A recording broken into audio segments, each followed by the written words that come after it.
Are we assuming we live? Oh yeah, we're live. Broadcast is live. All right, man. I'm glad to be here. I gotta say, man, that I look forward to Saturday nights, man. And let me plug us right quick. But I look forward, man, to Saturday nights. And there was a time when I was like, man, it's Saturday night. Now it's like, man, all day I'm waiting for Saturday night so I can hang out with you cats, man. So I know it's become like therapy. yeah, absolutely. That's a mean hat, Rob. Man, I had to. I didn't have one close to yours, brother. So I tried to go find something real quick. I'm like my hat is like a little linebacker tonight. It's a tweener because it's not really deep fall yet, and it's a wool hat. I'm a real seasonal dude. You know what I'm saying? So I don't want to be wearing summer clothes in the winter and winter clothes in the summer. But tonight I was just gonna express myself. I got on my Black Lives Matter joint because of course I always cold in Chicago. So yeah, got to. And I'm Breonna Taylor is on my mind, man. Oh yeah. And all the black ladies that I love are on my mind, man. And I said a post to that effectively earlier this week that I admit I stole from my man Michael Singleton, who's celebrating police retirement tonight. Big ups, Michael Singleton. He's a man of Omega Psi Phi, but I'm not gonna hold that against him. That's why I said that, Cole, because I had a feeling. I had an old feeling. Raj, I didn't have an 06, but I had an old feeling. Yeah, man. So, big ups to that guy, man. A few more people got house. See, now we got 1906. Go. You got him started now. Don't provoke the uncle in the corner, the drunk uncle in the corner. That's Roger. Hey, man. So, Rob, man, good to see you in the absence of Mel, man. It's almost like, you a staple. So, it didn't even feel like, Rod just cursing us out in the chat. It didn't feel, didn't feel like a big adjustment, man, with the total gent not being here and you stepping in. So, hey, man, I'm not going to belabor it because the hour goes fast and I want to get to meet these cats, man. And so since we've had some interaction with Kobe already, I want to have Jesse introduce himself first and tell us a little bit about yourself, brother, and how you managed to land on the show with these interesting fellas. I'm not talking about myself, these other cats, and a little bit about you, quickly as you can. Yeah, for sure. So my name is Jesse Bird. I am a children's book author and publisher by trade. I'm a dual native of Oakland and New Orleans. I consider both of those places home, though I grew up predominantly in Oakland, California. And yeah, man, my drive is just diversity in children's book publishing, just those early stories for kids, making sure that everybody feels seen, everybody feels reflected, and telling it from an authentic point of view, just making sure there's no appropriation or reaching across the aisle to tell somebody else's experience. There's more than enough gifted creators that are willing and able to tell their own stories. And so I have 4 books out to date, got another 2 more coming out this year and having some really exciting stuff. And just got accepted onto the board of the NPR Foundation. I'm the youngest Black member for the board for them. And so that's dope. News. Wow. What we're talking about. Big. That's big. That's very big, man. Yeah. So make sure, man, you before we get out of here, man, we will have Raj put your books and where they can be found, man, on the screen for everybody that's watching. Appreciate it. Thank you, everybody in TV land that's watching us, man, and has hung with us. And our numbers have been solid and growing, and so we are grateful to you. There's no cave without you guys watching, so we're thankful for you for that. Kobe, what's up, man? Talk to me, man. How did you find yourself on this show? Who do you know? Tell us what you do. That's legal. Don't tell us what you do that ain't legal. We move weight, in trucks. You know what I mean? So, go ahead and put that out there. I like it. Nah, man, I got connected, Glenn. Jesse, yeah, we gotta definitely wrap after this, man. So I am originally a children's book author. So I've written 3 children's books. So Fred and Mary, Queen Infinity, and Get in Your Place. This book that I've recently wrote, just released, Learning Happens Through Conversations, 5 Leadership Lessons for Masterful Living. You can get it on Amazon now, is my first adult book. So we got the ebook, the paperback, and the audio book, which will be coming out here shortly. So that's my first one. The book is really about belief and mindset and mindfulness. So so pick it up. Go buy you about 5 copies and pass them out. And make sure you leave a review on Amazon. Your brother needs that. You know what I'm saying? It's beneficial. So buy your book, leave a review, 5 stars. You know, That's dope, man. Really glad, man, to have you two brothers with us, man. Glenn and Rob, why don't we, do our typical thing for the viewing audience who may not have tuned in before. Stop, man. I have a cat, man. And he waits until showtime before he decides to harass me. And then when I finally smack him, you'll see him jump up on the table behind me. It's like I'm living with a tiger, but tell us a little bit about yourself, Glenn, the wine master. He's not a sommelier, but I was trying to figure out what to wear tonight, and I couldn't figure anything out. I don't know. Between you and the Lakers and Kobe with the Q Sci-Fi, the purple and gold, man. I don't know what I don't usually wear my. Hey, look, I don't usually wear my drop out, and I got my hat on. I knew it was gonna be some foolishness. These are the number of championships. I know Bull fans can't count past 6. This is like 12 on this shirt. See y'all, there's numbers after 6.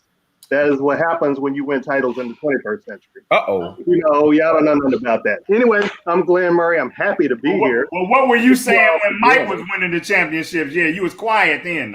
Here we go with I'm just saying, don't speak about centuries if you don't speak about the one where you was like this.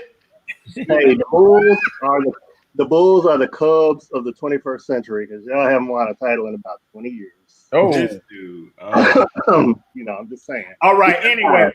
Yeah, what's your name again, and what is your role on this show? I am Glenn Murray, and I'm a co-producer on the show. That's why I get to talk all this noise, because they kick me off if it weren't for that, so they can't get rid of me. I'm like the drunk uncle in the corner that talks about his glory days and back when I played, I'm actually an associate producer, but I'm so scared to mention it, I never say it, because I figure if I say it, then they're going to take my title. Rob Hazard from the Hazard Group. This is Robert Hazard. Raj told me they almost dropped me. See, talk to me, Big Rob. I love those voiceovers, baby. I'm Robert Hazard. I am delighted to be in the cave with these amazing brothers who have written many books. I want to say that I have a journal or a book coming out, The Life of Robert Hazard, as I pursue love and happiness. That's one of the books that's coming out, baby. Love and happiness. Right. Something's going wrong. That's right. We're gonna do James Brown. Take me to the bridge. Right.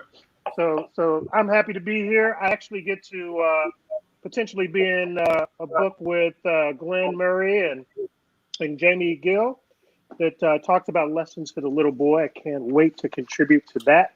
And I'm going to be a contributor in that book too. I'm super excited, man. So I'm glad to be on that project with you. And I ended up having a meeting with Jamie about the book that turned into like a 2.5 hour My New Homie moment. She's an amazing lady and a great personality, and one of those people that you meet and feel like, okay, I'm getting ready to tell you all my business. Yeah. Well, let's get that book done. I'm the publisher. That's why. So I want some action. Yeah. I got a real short. I want some perfection. Let's get But it's like you got a horse in that race, huh? You got a horse. Right, Kobe. Hey, Kobe, you say, I want you to pat your feet on the concrete. You dig? Yeah, that's why I got this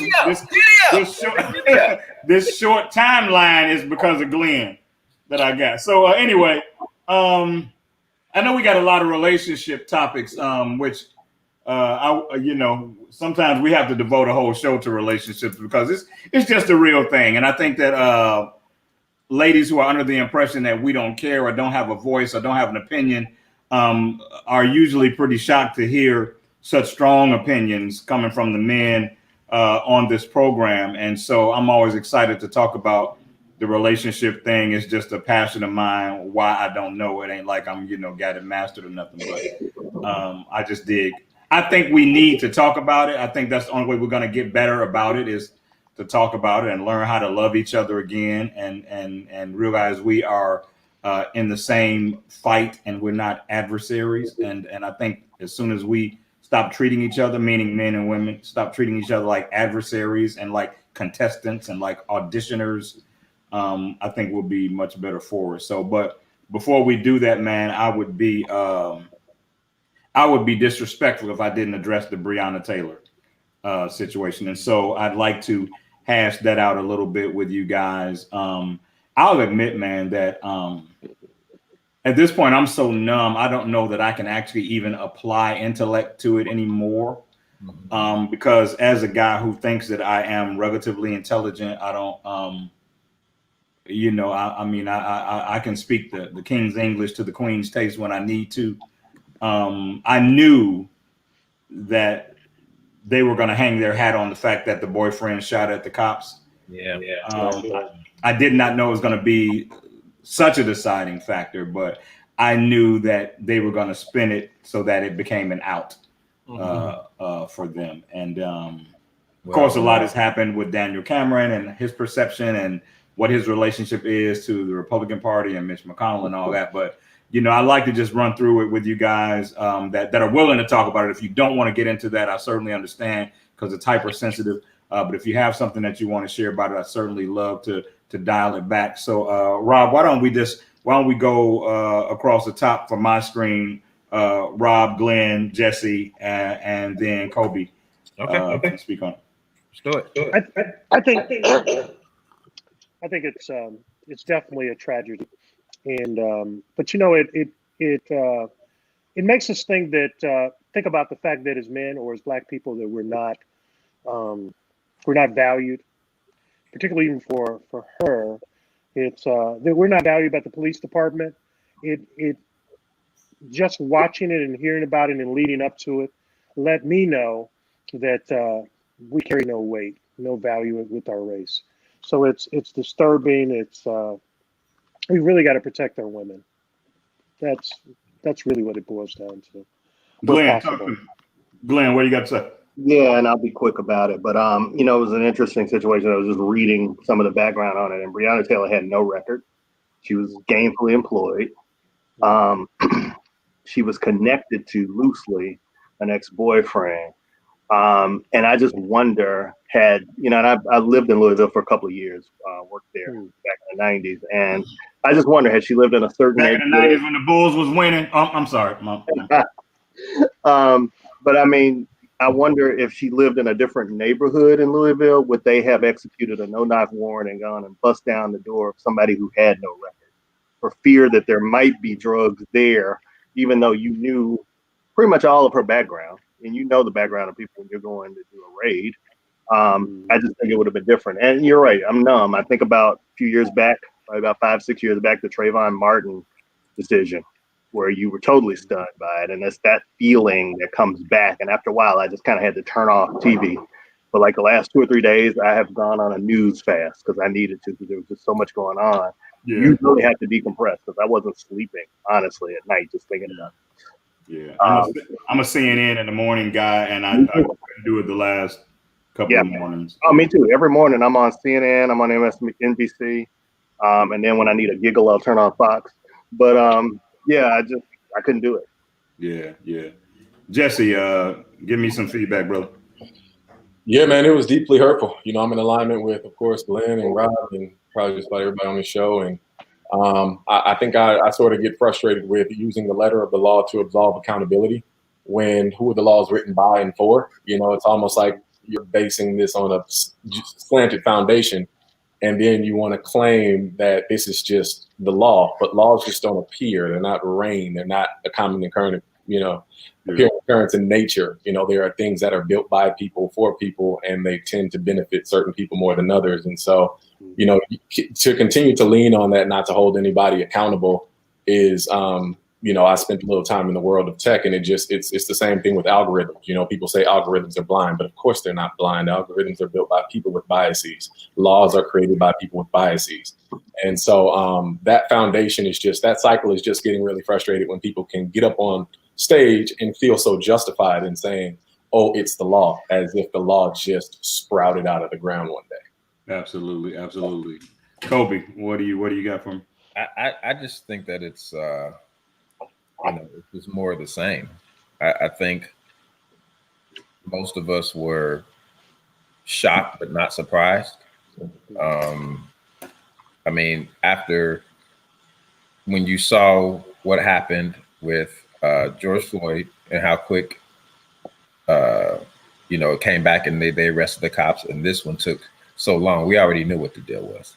And then the settlement came before. I was like, oh, it's over. Like when they said they cut a check, I was like, don't even just what it is. Like, right. There's not going to be a legal. There's not going to be a legal victory here. You're not going to get both. You know what I'm saying? They're like, you're going to have one or the other. You're not going to get both. But this, more than anything, I hope that people are angry and hurt enough to vote. Like, at the end of the day, who you put in office, not nationally but locally, makes the most difference in your life. Right. So that's what I've been telling people. Be like, man, I'm angry. I'm like, but are you registered and are you going to vote? And are you angry enough to tell 4 or 5 people to get your cousins who ain't registered? Are you that mad? Right. Right. The two things that jump out to me, along with what Kobe said about the settlement coming down before. Once that payout came, it was kind of a premonition of what was really about to happen. And then when they started boarding up shit, you knew it. When they called in the National Guard, it was like, oh yeah, okay, we know what this is. Yeah, we don't. When you don't need they're preparing to give the verdict. Right. You don't board up shit when you don't think you're finna piss some people off. And so here we go.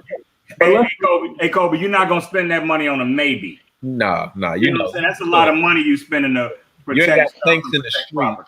Yeah, because, you're anticipating a overly joyous crowd. That's absolutely right. They're there. And while there is a part of me that knew that they were going to use the boyfriend shooting, along with the fact that of the 12 people they spoke to, only one person says that they heard them announce who they were, and that person originally said they did not. So clearly they were swayed to present a united front to say that they announced themselves and were heard, but you only have one voice. Of all the people in that building, you only have one voice saying that they heard them identify themselves, and that person's story wasn't even consistent. And that's the one they believe. But you got to understand who Daniel Cameron is. Daniel Cameron was handpicked. He was a Mitch McConnell protege. Mm-hmm. Yeah, so he was handpicked. Yeah, I'm clear who he is. Run for the attorney general, and they're setting him up to run for governor in a couple of years. He's gonna target the Democratic governor in a couple of years of Kentucky, and then he will be kind of the heir apparent to Mitch McConnell's seat when he decides to retire after the damage he's done to the courts and everything else. He's his heir apparent, so of course he's not. And you're a special prosecutor. He acted like a defense attorney. Mm-hmm. Absolutely. He totally subverted what a special prosecutor is supposed to do, which is look at the facts, and based on the facts and he let the jury drive it. He's supposed to present the facts, not present a defense that basically insulates any wrongdoing. To say, oh well, the one officer they fired, he shot wantonly, randomly into the next apartment. So we're going to get him on that because that was just uncalled for. But when you look at laws across the board, when you start really looking at the history of, light cases and things of that nature, like like Michael Vick's dogs, you know, that whole situation, like they got more just, but the whole, but and they're focusing on the shooting, right? But the whole premise of a no-knock warrant is that you don't knock. You know what I'm saying? Like you don't have to announce it's yourself. called a no-knock warrant. You know what I mean? And so come get ready to just bang the door in, like and I'm strapped. Yeah, you gonna a couple of these rounds is coming through this door because you don't get to bang through my door and then be like police, like no. Right. And they have a 911 call where Kenneth Walker, the boyfriend's name, is calling the police and saying, is somebody trying to break my door in? Right. They used a battering ram. They treated it like it was Tony Montana behind the door. Right. And had no record. This one had 0 record. In a moment of crisis, you're not slick enough to go, okay, I know this is the police, but I ain't gonna say it's the police. You're not that slick in a moment of crisis when you're trying to protect yourself. You know what I'm saying? And so, period, at the end of the day, man, my bottom line with it is, if that girl had been white, somebody would be in jail. Oh no, listen, if she would have been white, and how about if the cops that shot her was black? Oh yeah, they'd have been done. Let's switch it off. Let's just switch. Let's because there is a scenario in Texas where a black cop shot a white civilian, and did they skin him alive? Whatever. Come on, now go on jail. Like the scenarios are not the same. Like at the end of the day, you have to look at the information and the facts, and like good, bad, or indifferent. This is 2020, and I feel like we are in 1964. You know what I mean? I feel like we are in the history books and man, I'm 100% with you, man. I feel like any progress that had been made, it's been proven that there's really no progress, man. And but here's the other thing, man. I think that it's time that we live in that reality. And that's not good because this ain't the 60s. And I will pull you out your car and drag you down the damn street. Yeah, it's different. I let you treat me like they used to be treated in the 60s. And that's going to be the difference, man. This is not that time. Well, I think what's going to happen and what is happening, and they're shown like the rate of African-American people, black males and females who are now applying for their concealed permits has gone up. I think they said something like 60, 70%. Oh, absolutely. My entire family is so it's going to be different. So it's good, bad, or indifferent. It's going to be different. Yeah, I'm going to make you Swiss cheese and we're going to run on and see what the end going to be. That's yeah, like, okay, you're going to shoot these people. Okay, well, I'm going to then. All right, here we go. Yeah. So, man, like I said, go ahead, Glenn. I'm sorry. Yeah, the margins are so thin about voting. Over 120 million people that were voting age didn't vote in 2016. 120 million people. Yeah, and I like that voting campaign. You're a little muffled, Glenn. I don't know what's happening with your sound. What happened? Okay. Is that better? Okay. So I think it was the 5 votes per precinct could have changed the 2016 election. I mean, we're talking about changing the course of history. If people just get off their tails and vote. Like you said, I don't know if it was Kobe or Jesse said, are you registered and is everybody in your circle registered? Because if you're not registered to vote this year, don't talk to me. I'm for real this year. I was for real about it all along. But I grew up in the South where, voting was so important to my grandmother. She walked from her house to the voting precinct like a mile or two away because of just the right to vote. I remember she drugged me with her. I was a kid. But it was important to her because she had been through a time where she wasn't allowed to do that. So if there is a upside to this, it is the fact that I have never seen so many Black people educating themselves about politics and about leadership, political leadership, local versus, a larger scale. And I ain't no young brother. So for me to say that this is the most aggressive I have seen people of color going about educating themselves and making their voices heard and speaking up and putting themselves in a position to know exactly what's going on and what's valuable. If there's anything that's beautiful about it, the fact that it is giving birth to that thing is really, really beautiful and makes my heart good, because I admit, man, that I am a lot more in tune. Mm-hmm. I'm more in tune politically now than I was during the Obama administration. But you have to be. But you have to be. But you have to be now. Look, this dude lies so much. We don't even know like what's the truth is anymore. I mean, like it's got to the point now where we just expect him to lie. Like it's just expected. Like he's not gonna tell the truth. Like hey, here's my belief, Kobe, man. The dude is a bad person. Period. He's so soulless. He would be, you know what I mean? Like he's soulless. Like he has the core of who he is bad. He's a bad person. If he was running a Denny's, it would be the worst Denny's in the country. He's a bad person, dude. And so it doesn't matter what he's doing. Unfortunately, there are enough bad people. Come on. That wanted their voices heard, that they were willing to put a bad person in that position.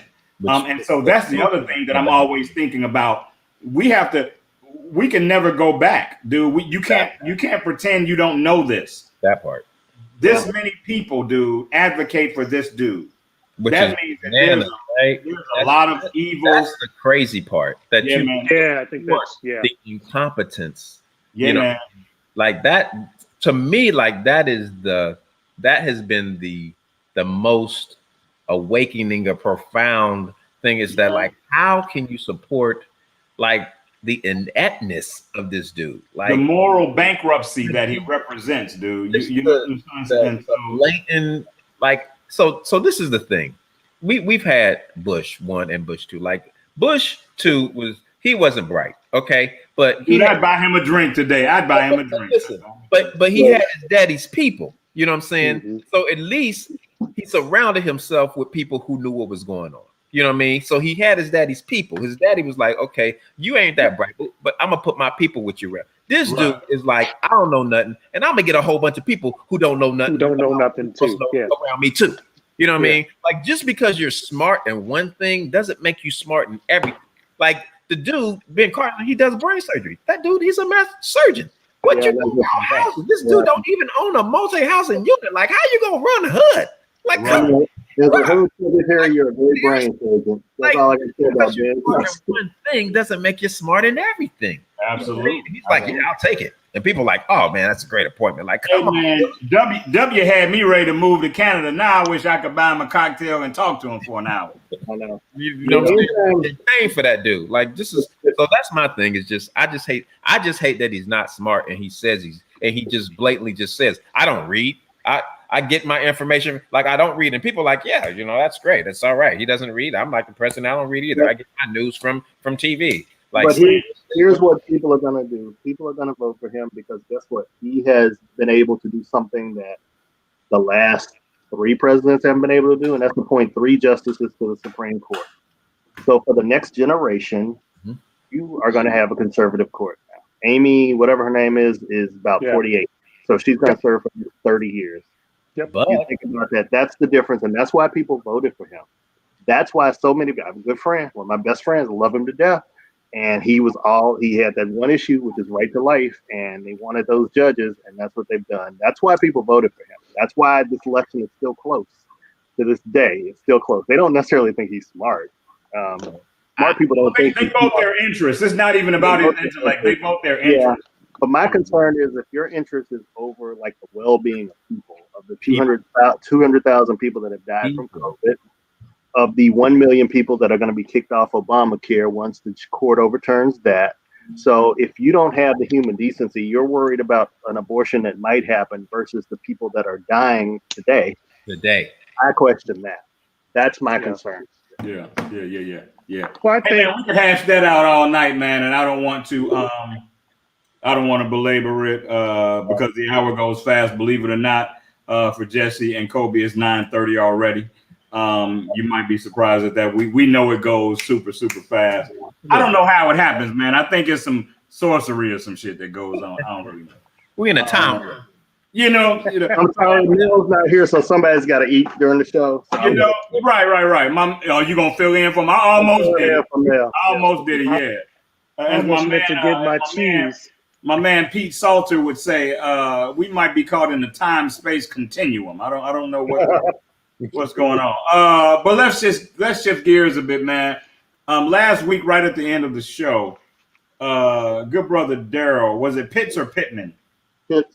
Pitts. He mentioned the song. So for Kobe and Jesse, man, we occasionally create man cave song lists.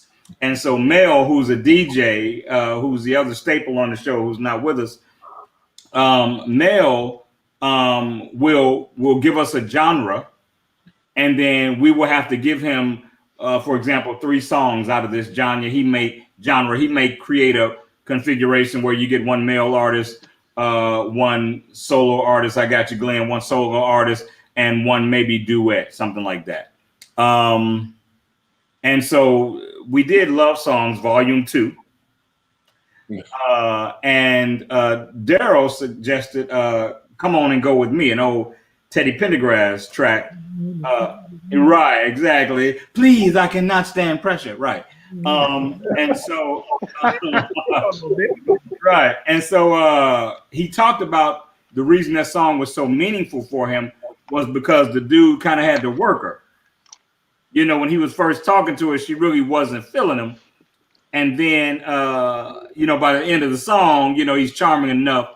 You know, he's executed his Glenn Murray enough, you know, that he, you know, has swayed her, right? You know. Wait a minute. How did I get? Oh, my man! He made it. I'm sorry. Somebody say something about me. Did I hear my name? My ears were burning. Uh-oh. Dude, You know what you did, Glenn. Hey, Good Noop, I was repping for you, man. I got my dropout. I got my red. I missed you, brother, so I'm glad you're here, man. You ain't missed me. All you said at the beginning was thanks, Rob, for filling in for Mel. Hey, wait a minute. Hey, so why did you say he's watching? Why you say he watching? I was eating in your honor. I was eating in your honor. Bubbly. He was eating in your honor. So check this out. So Daryl, and we'll introduce Mel, 5-time Amazon best-selling author, owner of a number of small businesses. The Total Gen. He's a brand all himself, bro. Big businesses. It better be sick when they said the press come out. I'm gonna need you to, like I told Rob and Sean, I'm gonna need books moving. Right. Pat your feet on the concrete.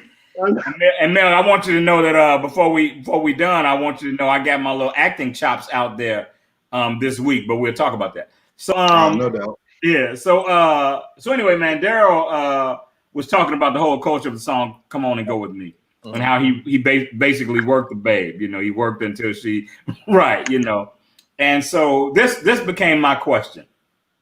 Shout out to one of my best friends, man, Milik Dockery in Sacramento. Mill and I grew up together across the street from each other. We looked so much alike in our neighborhood that people would actually think we were the same person until we showed up together. And so for the last 25 years or so, man, we probably longer than that, we call each other twin. I very rarely, it's almost awkward to say his name, but we call each other twin.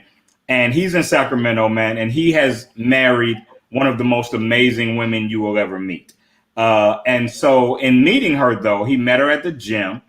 And I just found out that when he first stepped to her, she wasn't giving him any real love.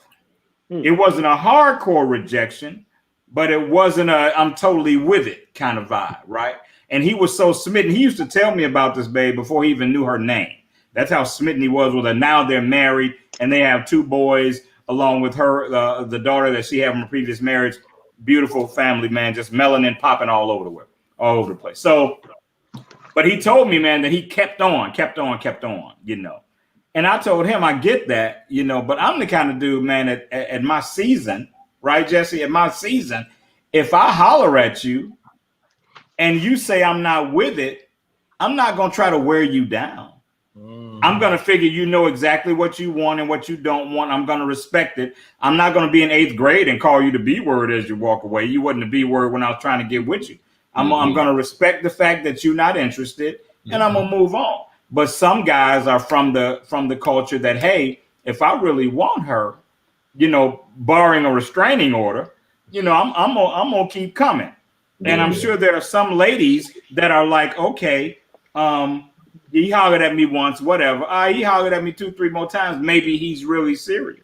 Right. You know what I'm saying? And so there's so many cultures out there in regard to that. I want to hear from you guys on what you think about it. And then my good friend Dana White, I'm really, man, I'm on fumes. I've had 3 photo shoots in less than 24 hours. Shout out to the boudoir ladies I did yesterday, Gigi and Whitney, and then the group I did today, which was, I'm gonna miss somebody, which was Alice, Dana, Yoli, Tam,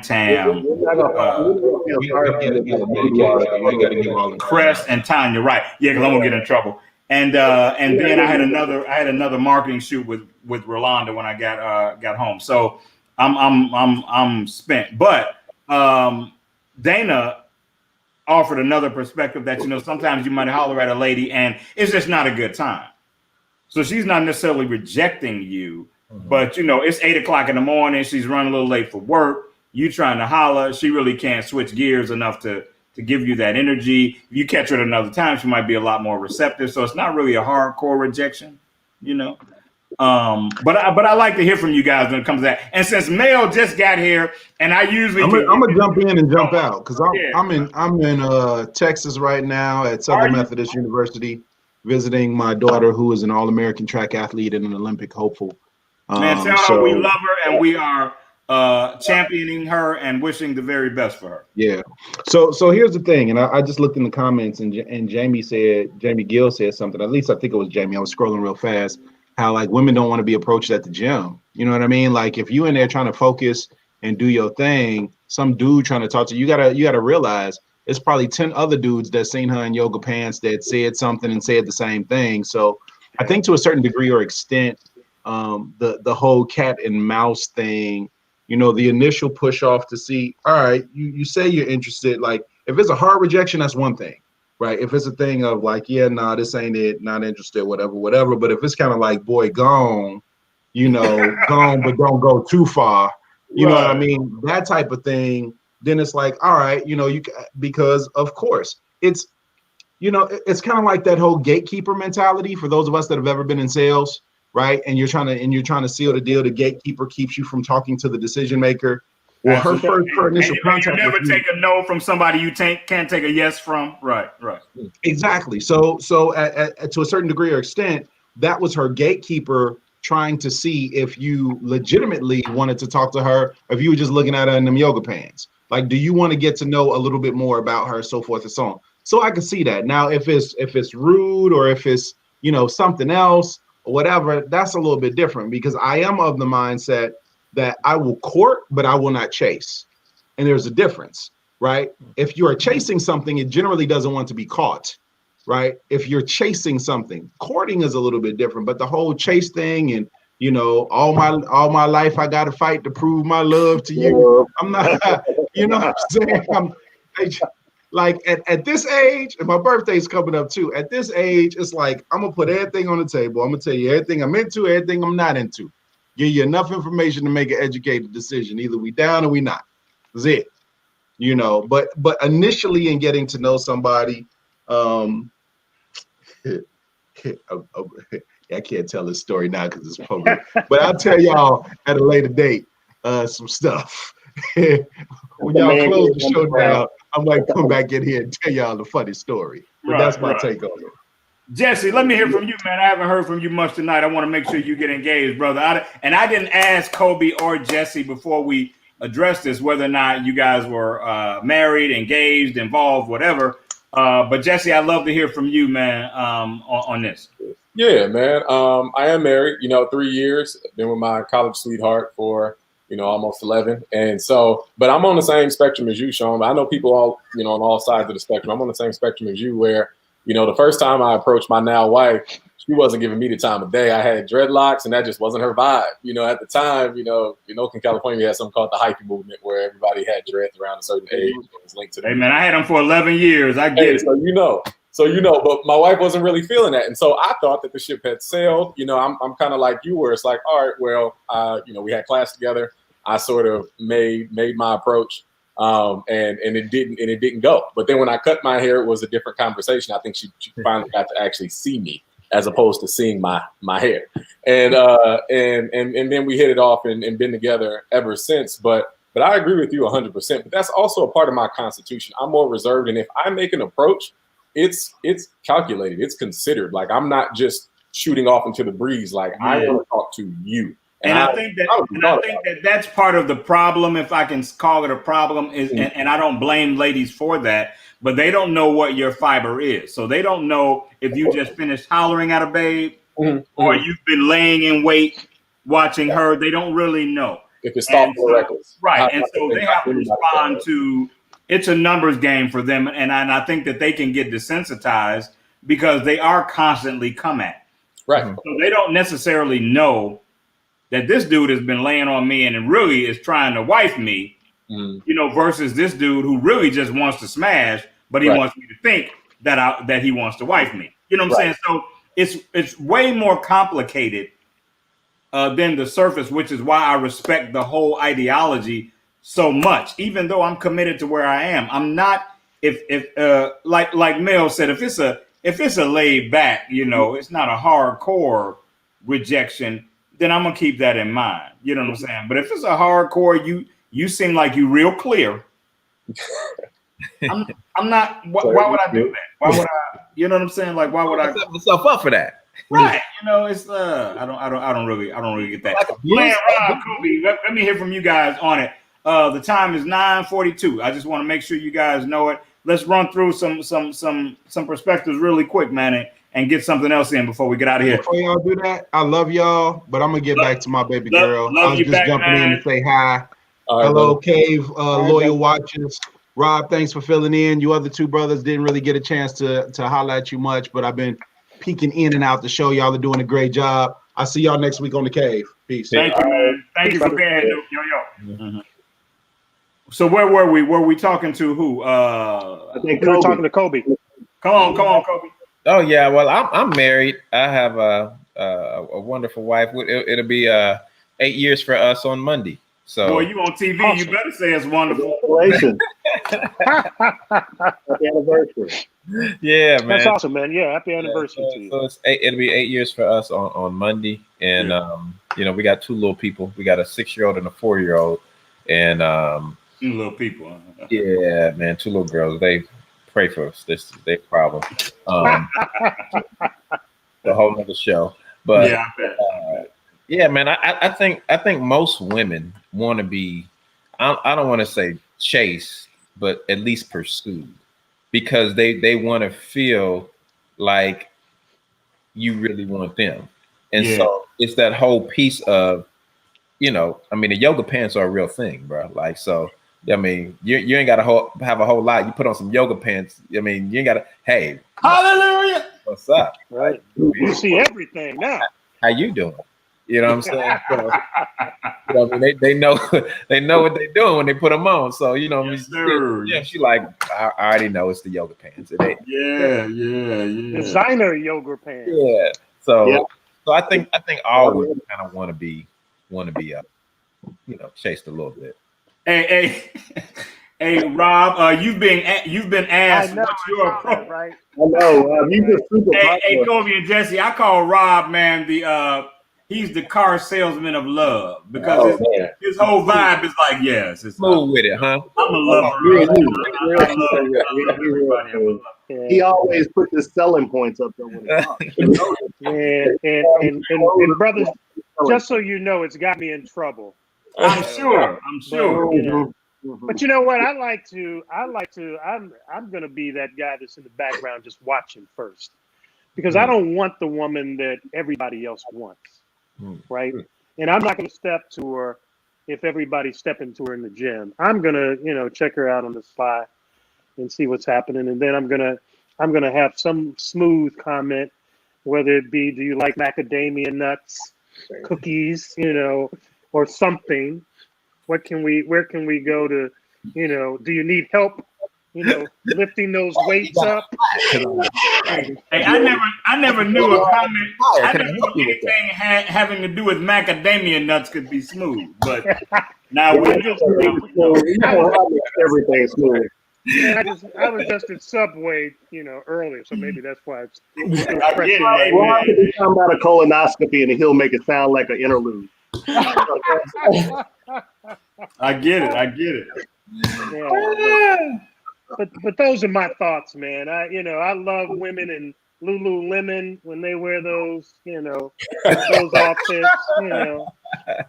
So, you know, the Gucci pants, you know, that works for me. It works for me. Hey, Kobe and Jesse, you hear me say, I love women. And We need some music when Rob talks. We need some background. right, we need theme music. Right, you see, Jamie says, why does she feel like some jazz music?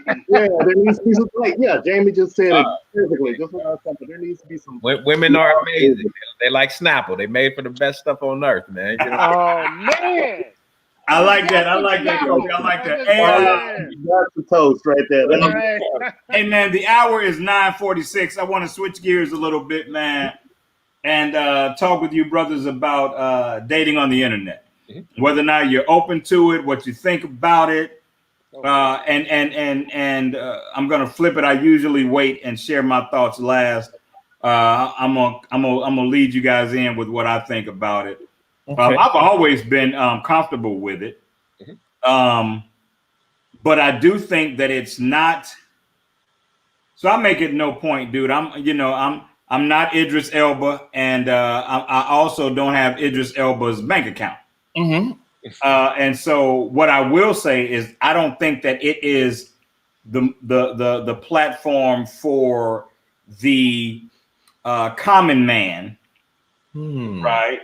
And so I have a few gifts that skew people's perspective, you know, on me. But I'm very much a common man, right?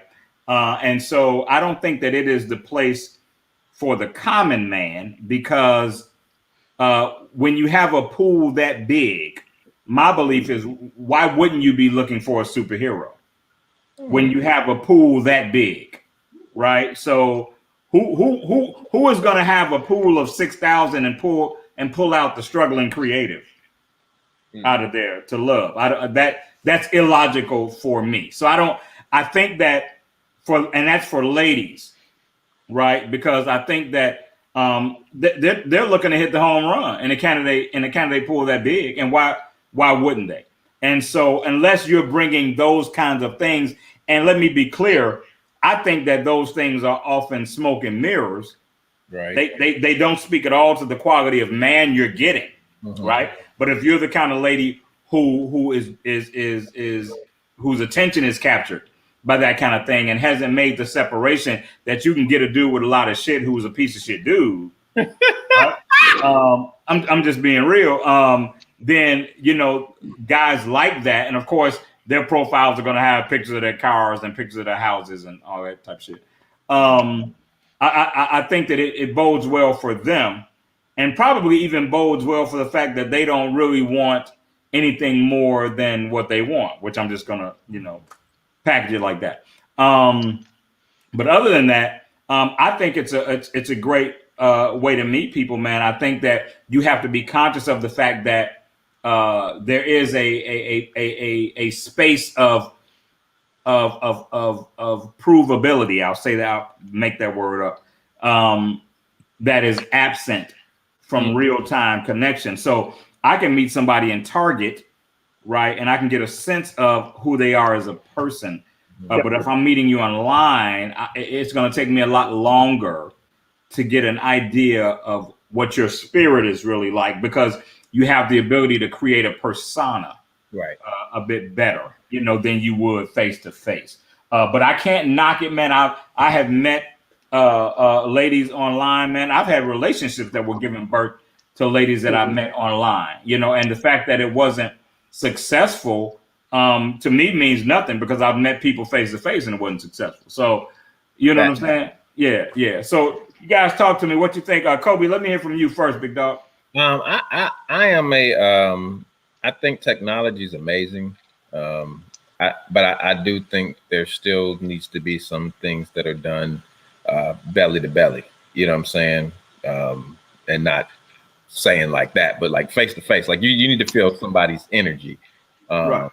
You know what I mean? And before you go on, then, and because time is of the essence, I'm going to ask you.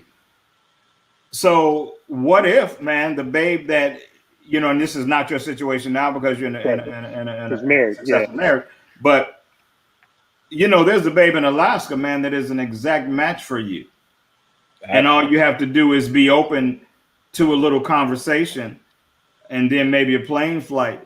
Yeah, we get on the plane. We're gonna get on a plane. You know what I mean? But what I'm saying is it has to start there. It has to start in cyberspace. Would you be okay with that? Yeah. My relationship for this was long distance. You know what I'm saying? It was my whole relationship was long distance. I mean, pre-COVID, I was traveling 13. I like that too, Jamie. That belly to belly. I know that like belly to belly. You got me there. I'm like, Kobe. I'm tapping out. I'm on camera, but I'm about. I was like, oh my God. Minded people. Let the record state the Noop is stealing from the queue. It's belly to belly. The nasty cues, the dirty-minded scandals there. I was just, look at y'all. Go on, Rob. Talk to him. Tell him something sexy, Rob. Hey, you know what? I'm passing the baton, Rob. Thank you, brother. Thank you. I've done the online dating too, Sean, and I think that it works. I've also done the traveling and dating long distance. In my last situation, I dated long distance for a minute, so I know what that's like. But I also know what it's like to date online. I do think it does present some challenges because there's a persona that we have to live up to online, and and while I like to talk about Gerald Levert and Eddie, baby, hold on to me. I am that guy, but it still presents it to be pretty hard when I've got I've got Kobe, I've got Jesse I'm competing with, I got Glenn, in cyberspace I'm competing with, you, Sean. We all on match or I ain't no threat, man. Hey, nobody's in my DMs, dog. It's not man. You got Southern boy. You got to make it in the big city. No threat. Glenn, you be easy now, because I'm just being nice. I've been pushed up on about you. Oh, see, we ain't got to share all the man cave business. Well, you should have sat that one out. You should have sat that one out and let the guys, have it. Rob brought me up. I didn't even say anything. I was quiet. Hey, as my nephew would say, you got to know when to hold them and when to fold them. Exactly. Kenny Rogers never said it. Know when to run. Yeah. Never count your money when you're sitting at the table. Right. Jesse, you got anything for me on that, man? Yeah, man. I mean, just being a millennial, honestly, obviously online dating and dating apps are an accelerator for connecting. And my wife and I have friends of ours who met on a dating app, got married, been together for years. They're great. But that is the exception and not the rule in terms of what we've seen personally. And what I will say, to Kobe's point is, I don't think just because you connect quicker that you should skip quality control steps. You should there's a lot to be seeing people in scenarios. How are they when they're mad? How are they when they're Can you repeat that? Yeah. Until you really get to see, because anybody can tell you anything. I can put anything up on my profile, but you shouldn't allow that to allow you to skip the part where you actually observe. And Jesse, let me tell you this, man. Jesse's clearly a very bright guy, super articulate guy. I'm an old hood dude from 103rd Street. I know. Look bad. Y'all are making us look bad now. Y'all are way. Hey, my mom and them used to send me to the grocery store. Kobe, the name of the grocery store was High and Low. I'm an old hood dude from Ken Trey. Prices.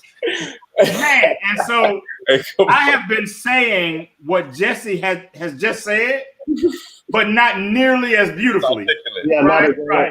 And so I've been saying for the longest, dude, that the culture of internet dating and long distance dating makes you skip steps. Mm-hmm.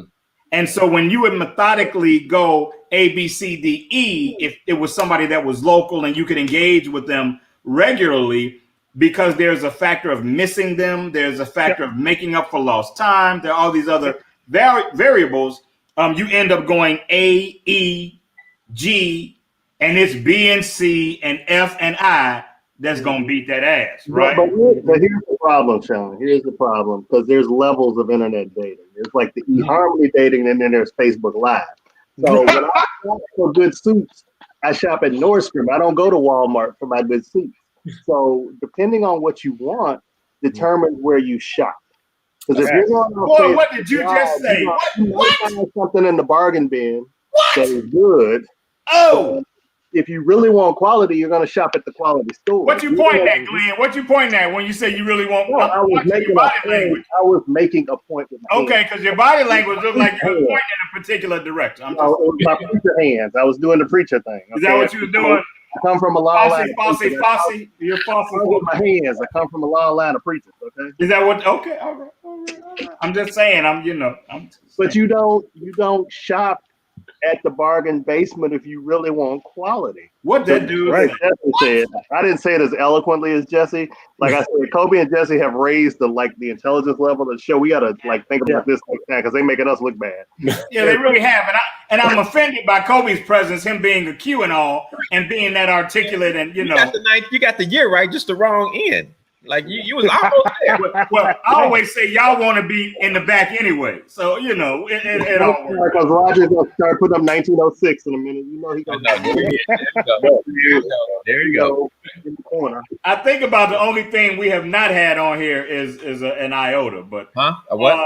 yeah, they I founders are my age, but okay. I gotta say this though, but with Jesse and the others, I like boutique shopping as well. Of course you do. Shopping metaphor. Of course you do, Ron. This dude said I like Rodeo Drive, in LA is a favorite spot, and all of that. Nordstrom's, Barney's. I think I may have got this from Barney's. I'm not sure. My man said I like boutique shopping. I'm done. Yeah, so End it right there. That eHarmony costs money. Exactly, but you pay for what you get. That's my point. Exactly. But Glenn, I really did like that because I'm gonna tell you, I've seen the Facebook dating app isn't as bad as Black People Meet. Oh God, Black People Meet is like shopping at Marshall's. No, it's like shopping at what's the one below Marshall? Filene's Basement. Basement? No, I used to like Filene's back in the day. But look here, TJ Maxx. But look here. Maybe that's it, TJ Maxx. I have met some beautifully quality people on Black People Meet. Be clear. But you got to dig through a whole bunch of trash. Dollar Tree. It's like Dollar Tree, y'all. Yeah. Look, and when you meet somebody quality, you so grateful from like, what you doing in here? I know it's like finding gold. It's like finding gold in the middle of like Man, like finding a $50 bill in the middle of the street. I swear. Damn, how did you get in here and nobody found you? And I got lucky. Like, thank Jesus. You snatch it up. You don't even care if it's a fit for you or not. You just snatch it. You just snatch it up. Right. Exactly. You fallen from heaven. Thank you so much. Oh. It's like when you are shopping at a discount store and you see like a name brand and it's not messed up. It's not like a cheap bed, like they put the buttons, they like put 6-button shirt or something. You'd be like, wait a minute. And you look around because you can't believe nobody else saw it. Hey, look, it's $750 regular on clearance for $39.99. You do start looking around like, wait a minute. Right. Hey, Kobe, you looking for the little tag that say irregular on it, like it got you looking for the irregular mark on it and stuff. You go up to the counter and you think they're gonna be like, oh no, sir, this ain't for sale. We mark this down. This is really not really 39. We marked this off wrong. So it is. This is wrong, sir. It was $760. It's $399. Right. Not 39. In the wrong place. It was in the wrong way. Yeah, that was what Black People Meet was probably. Hey man, y'all are funny. I know that we are at the hour, man, and like I said, for you guys that what's up, Alicia Perry? And my friend Ro, who I just finished shooting with for Halloween marketing campaign. Hey Ro, she chimed in as well. Ro, look, an hour ago, Ro was in my studio taking pictures. That's why you gotta love the world we live in. But the hour is upon us, man, and Glenn told me that we are doing a song list tonight. So Jesse and Kobe, you guys get to participate in the making of this Man Cave song list. So that means that you are forever etched in Man Cave history because of this night, because your song selections will be on a list that is a volume of the Man Cave songs. Yes, so we're gonna put it on Spotify. I don't know how to do the other one, so Mel will have to do that. I'm just gonna assign it to him. Yeah, and do a Spotify list. So this is what we're doing. All you need to do is pick 3 cuts, but they're dance tracks. So what's your get up and want to dance? You're at a club and you hear this song and you like, that's my jam. I got to get up and do this because we've done slow jams already. We did a little hip hop a few weeks ago, so I want to do dance tunes. So what's your 3 dance cuts that are just like your jams? Like wake you up in the morning, get you started, whatever. Kobe, yours is gonna probably be Atomic Dog, but I'm okay with that. We understand. You gave me 3, so I gotta put one of them in there. I mean, you gave me 3. If you gave me 1, I wouldn't have put it in there. But since you gave me 3, I gotta put. I think I'm Atomic Dog. So the cues would, you know what I mean? Hey Kobe, this is something about Kappa folklore you may not have known, but with Kappas, there are 2 kinds of Kappas. Okay. Most people often they are aware of the pretty boy Kappa type, right? But if you know the history of the frat, there are 2 kinds. They're pretty boys and they're animals. Okay. So the animal noops identify very well with Q Sci-Fi. I personally like to say I'm an animal noop. I just have some pretty boy ways. Okay. Yeah, so that's something for you to take with you. You know, just like you got the legendary gold boot. Shout out to my cousin Darren Lamont Mason, made of Bradley Q Sci-Fi to the day he died. But yeah. All right, so Jesse, we're gonna start with you. Kobe, you think about yours. Jesse, you get to start. 3 songs, 3 dance tracks. I would say I know I heard you say 1 group, 1 male, one female act. Is that what you said? It's wide open this time. It's good, because I'm like, I don't need to do that one. Yeah. It'll take too long for Sean to figure that out if we did. That's very true. Male, female, so we ain't got that much time.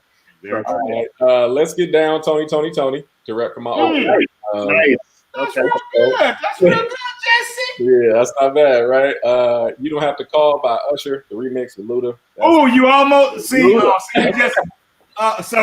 So before we go on, I am not negotiating one of my picks. We usually don't double up artists. Okay. Right? But Jesse just picked an Usher song. Yeah, I'm sorry. I have an Usher song that I cannot. It's all right. The rules are different tonight. I'm running this. Mel ain't running this. All right, good. Right. He ain't running nothing but his mouth. Right. Right, exactly. If you're watching Mel, we don't mean it. Okay, and Jesse, what's your 3rd one? 3rd one is a toss-up between Gossip Folks by Missy or More Than a Lover by Aaliyah. One of those. Which one? I'm not familiar with either one, so I'll do Gossip Folks by Missy. Going away a lot now. Are you writing that down, Glenn? Yeah, we're writing it down. We got it. Shout out to our producer, Keisha Rose, who's clearly writing it down. Our producer, not my assistant, as somebody tried to get me in trouble. Oh, hey, I ain't trying to get your jaw broken on national TV. Yeah, that was a bad look to like have you yeah. Kobe, you got 3 for me. What you got? Yeah, man. I'm gonna do a little bit. I'm gonna take it back. I'm gonna do Earth, Wind, and Fire. I'm gonna go with September. Nice. And I'm gonna do that. Then I'm gonna come on up and do Wipe Me Down. Oh wow! All right. And then I gotta give you some love on that because you know the young noobs like that song. Yeah, and then I'm from a No Stroll generation. You know, we we do the fat dance and the shimmy. We don't stroll, but Yeah. respect for the frat. Yeah. Yeah, and then since, like I said, you gave me 3, I got to put a Atomic Dog in there just because it's a record. We just got to let the record be known that there was a Q on this show. So Yeah, absolutely. It's going to be written different. You know, I mean, I got to go ahead and let that be known. So I can't remember us having a Q on the show since I've been hosting, Glenn. Do you remember? He's the first I think one. Kobe's the first Q. He's the first one. Yeah. Bring me back. I'll come back. Then I'll be, Absolutely. We gotta have both of you back. Absolutely. Yeah, y'all were a lot of fun. Glenn, what you got? So for me, my first one is gonna be "All I Do" by Stevie Wonder. That's my wake. That's my wake up song. The second one, some people may know about it. If you're a Chicago person, you know about it. It's called "Wonderful." It's a remix by Teresa Griffin. Oh, come on, man. That's a house music classic, of course. Yep, I think Terry Hunter did the remix, I believe. Yeah, so that would be that one. And then the third one for a dance track, I'm actually kind of stuck on this. I'm trying to think of what I want to do. I hate going last because people always steal my shit, Kobe, when I go last. Yeah. You are funny. So I'm really thinking about my third dance track. I'm actually kind of stuck on that. So I'm gonna okay. We can come back to you, Rob. You got anything for me? Yeah, Robert, go. Rob is gonna still choose 3 love songs. Anyway, I know they're gonna be dancing. He like My by Johnny Gill, and then I'm struggling because there's a song by Aretha Franklin that God, I was just looking it up, so that's why. A dance song by Aretha Franklin, Rob? Yeah, there's a dance song by Aretha Franklin. She's sitting in the chair while she was dancing. No, dog. This is one of those. I'm a stepper, man. I'm one of those pretend steppers. Of course you are. I'm gonna go with Mary J. You plus me. I was trying to think of something with Babyface, Exceptional. You are a stepper, man.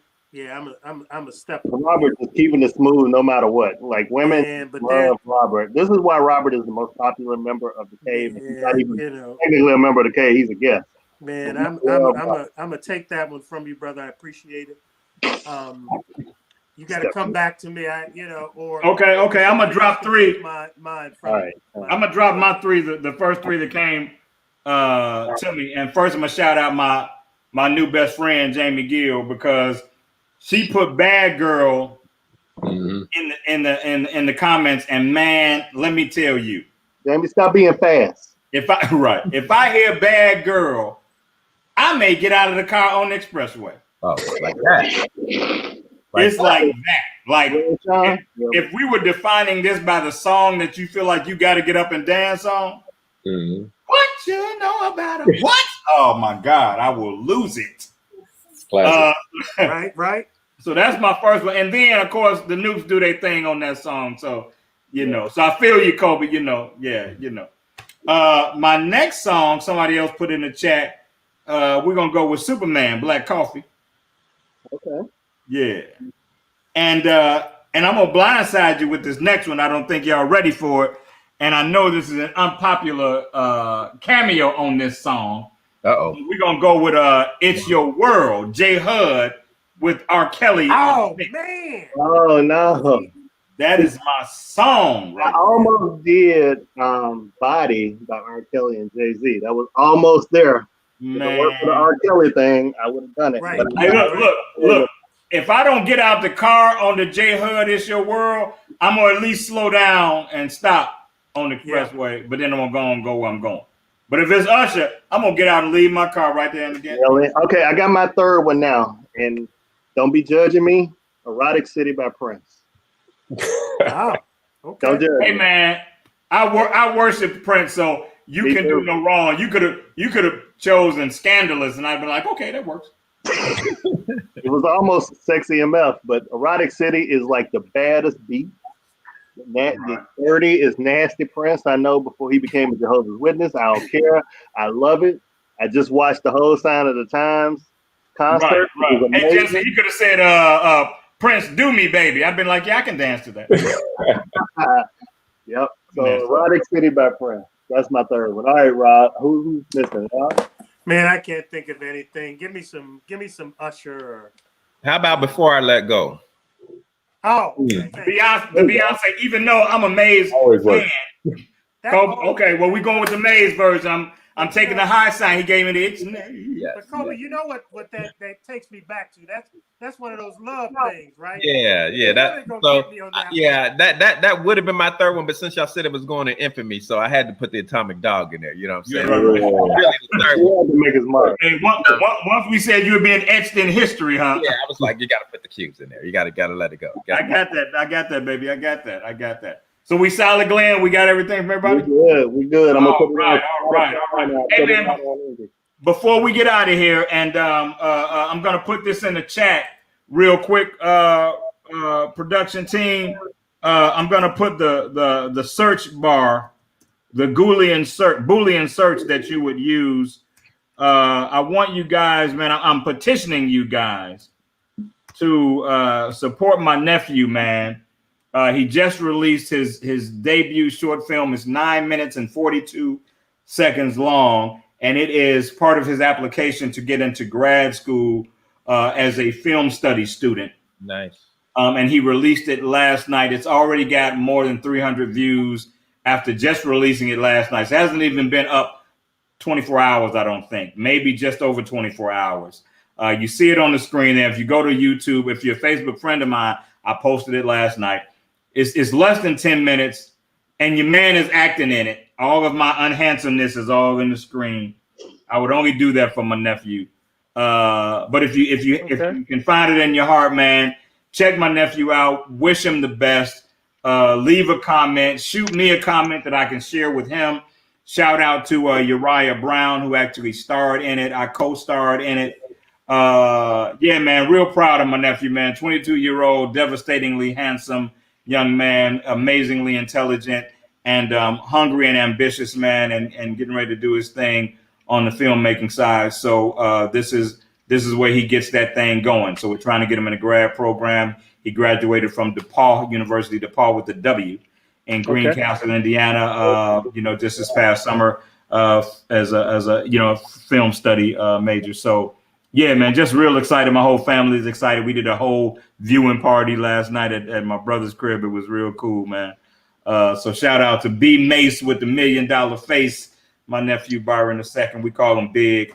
But yeah, man, I appreciate you guys. If you look at that on the screen, man, and support him, I would be humbly grateful for it. So without further ado, man. I've enjoyed you two cats, man. You're not bad for a Q, Kobe. You're not bad for a Q. It's all right. I'll take it. Jesse, I have to say, man, you are of an intelligence acumen that cannot, go unnoticed, man. I would love to hear more of your take on a lot of things. I can sense how layered and intellectual you are, and I'm hoping that we get some more time with you, man, to hear more about what you think on things. And you got a dope ass goatee too. Trying to keep up with everybody else. We gotta get both of you brothers back on together. Great. Yeah, man. And Rob is blacked out on. Okay, there he is. Rob went to write a romance novel for a second. Oh, he was turning out the lights because he's getting ready for the after party with Rob. Turn out the lights. Right. Stay on to Indie TV because it's the after party. Yeah, man. So, hey, man, shout out to 220 Communications, G Rose Productions, Indie TV, everybody that has anything to do with this, man. Thank you for everybody that's been following us for the last 15 to 16 weeks, man, and vibing with us. I do have people, man, reaching out to me on the constant about, hey, man, I saw the show. You guys doing the show. Yeah, that kind of thing. Shout out to my girl, Ro, who not only was just here shooting for a Halloween campaign I'm a photographer, guys. I'm also a blogger, but I'm a professional photographer, do a little singing, that kind of thing. But not only did she come through here, help me out, but then she rushed home and jumped on and was watching the show. So that's what friends do for you, man. They support you. And I want to shout out Ro, and I want to shout out Zeta Phi Beta Sorority Incorporated, because she did mention that we had given the AKAs Glenn some love last week. Oh boy, I'm gonna get in trouble Felt some kind of way about that. Yeah, see, just because I called them my favorite sorority. And yeah, man, and you got us all in trouble because I didn't even say that shit, and I got in trouble. I know my policy used to be I only date AKs. It used to be. Oh, okay. I got one of them. Yeah. You got okay. See, you know what I mean then. That policy hey, Kobe, I had one of those, but my sister-in-law and my niece are both AKAs, so of course Alpha Kappa Alpha is dear to my heart. But I have to say, I've had some of the most inhumane rejections in my life from the AKAs. Yeah, they have that side to them. They do. Oh, Kobe. Yes, they do. They do. Kobe, they will cut your throat and tell you which way you're supposed to fall. Yeah, I didn't have that issue with AKAs. I'm okay with it. Right. No, you can't bleed until next Thursday. I know I just cut your ear off. But don't bleed in public because it'll make me look bad. Right. Yeah. I don't. That's AK for you. That's AK for you. I may have had bad AKAs, but I know that the future AKAs are going to be better. There's no such thing as a bad AK. What? Huh? Love you. What? What'd you So, say? Rob, what you're saying is you are bright enough to not think that your experience is universal to the sorority. That's it. Thank you so much, brother. That is awesome. Thank you for cleaning that up for me. Thank you for cleaning that up. That was massive. that was Massive. Thank you for cleaning that up for me. I see why you're the host now, Sean. There it is. That was good. That was really good. Son. You get like an 8 or 9 on that one. You know. Hey, what the Lord didn't give me in good looks, He gave me in craftiness. Okay. All right. Praise God. Praise God. Hallelujah. Won't he do it? Won't he will. That's right. All This is the end of this show. the time. Hey man, we're almost 20 minutes over time. I think that it's probably time for us to get out of here. Kobe and Jesse, man, you guys were amazing. I want to ask you, because I'm a photographer, Jesse, I want to ask you, are those real books or is that just a backdrop behind you? Yeah. So are you the children's book writer who really had that discussion earlier. Hey, Kobe, they look so perfect. You know what I'm saying? The books look so perfect. I'm like, that's hanging on a rod behind him. That's a Oh my God. no, that is a green screen. That is not real. These are all actually my mom's books. She has about 30 books, adult fiction, 30 traditionally published works. Everything you see behind me is actually her work from 20 years in the business of writing fiction. You had to be a writer. Like, you didn't have no choice. So I grew up in it, right? Fiction, you gonna write children's book, you gonna write what you writing, because you write. What you gonna write? You can decide what type of book Fantasy, you want to write. sci-fi, what is it? What's it gonna be? Hey, Like, you gonna have to go. Come on, what you write? I know. Shout out to Mary Morrison, who's a wonderful lady. Shout out to Elijah Wilkerson, who's Kobe's sister, who is an amazing woman. She might be the only Delta that I love more than most AKs. Hey man, academically superior kids usually come from academically superior parents. So shout out to your mom. But I also want to say, per Red Fox, ugly kids come from ugly parents. and we gonna get out of here on this one. Red Fox said, if you don't believe me, follow an ugly kid home and see somebody ugly open the door for him. This has been The Cave, and we'll see y'all next week. Camped out at home for COVID? Join us, Indie TV, where you will see the talk shows, movies, drama, action, and comedy. Be the first and see it first. Sign up now for free at Indie TV.